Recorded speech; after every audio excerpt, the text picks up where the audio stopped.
I'm coming to you from Davos, Switzerland, on the promenade here for the World Economic Forum's annual meeting.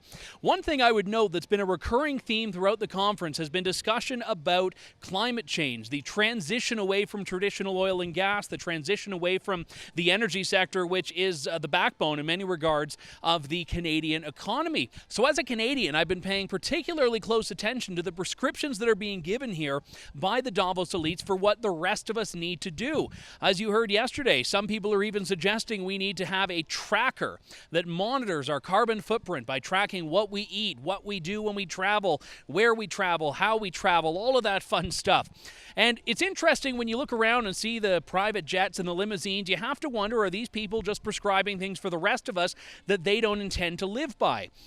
One example of this came in a panel discussion yesterday. The moderator asked the room how many of them drive electric cars. Just take a look at what happened. So I'm going to throw this immediately out to the audience and say, how many of you are driving an electric vehicle at the moment? 1, 2, 3, 4. So I would say that probably constitutes less than 5% of the persons sitting here in this room.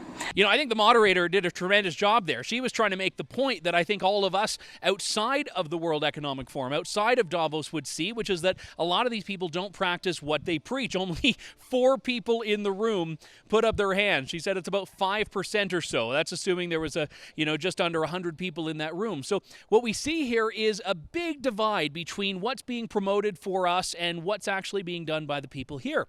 Now, yesterday I asked the head of climate for the World Economic Forum about the private jet quotient. Does the WEF even tell the Davos elites not to travel here by private jet? And, well, she didn't have time to answer. I'm just wondering what the global emissions are for this conference. Like, does the WEF tell people to not take private jets here? I'm sorry, guys. I'm on my way. Now, again, how she didn't have time for a yes-no question, I don't know. But, again, it's a busy place, lots of important people walking around.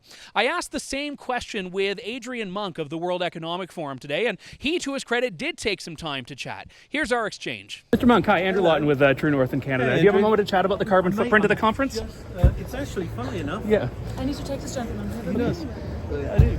Do you know what? Emissions actually go down during this meeting. It's quite bizarre because we've measured them, and because we use a lot of electric vehicles, they actually get reduced. So, funnily enough, when you hear a lot of the kind of BS about private jets, what you're actually going to see is a conference that's ISO certified, sustainably organised, and probably the model for any conference if you can organise a conference.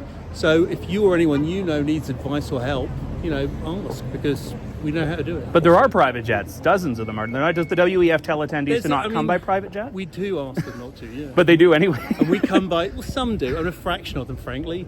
Most people come here by rail, which is brilliant in Switzerland. Most people come by shuttle if they're coming from a commercial airport. We actually try and carbon offset all of the travel here. We know there's problems with carbon offsetting. It'd be nuts not to think there were, but it's everything. You've got to keep trying to make things better, because otherwise, you lapse back. So we make the best effort we can, and if we find ways to improve it, we'll do that. But yeah, and it's always a work in progress, and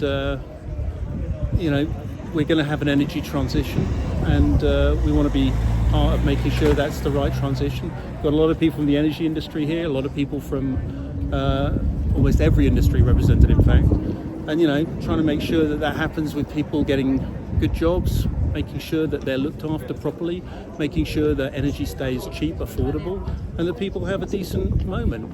We're a business-facing, business-orientated meeting that's trying to incorporate extra elements to get that going, but that's it basically. Now, my apologies to Mr. Monk for videographically decapitating him. I'm here alone. I don't have a videographer, and sometimes in the haste of getting things, the frame isn't necessarily added up. But you can hear the words, which is what matters the most. And he said the carbon footprint of Davos actually goes down, and all of the criticisms about the carbon footprint here, the carbon emissions, that's all a load of BS. But he conceded, well, yeah, they tell some people not to take the private jets, but they do it anyway. So the question is, when you have people that they're coming here, they are traveling private, or at the very least, they're coming with large delegations, they're driving around and idling limos. Should we listen to anything they tell us to do for the climate, especially when it comes at the expense of the Canadian economy, of the oil and gas sector?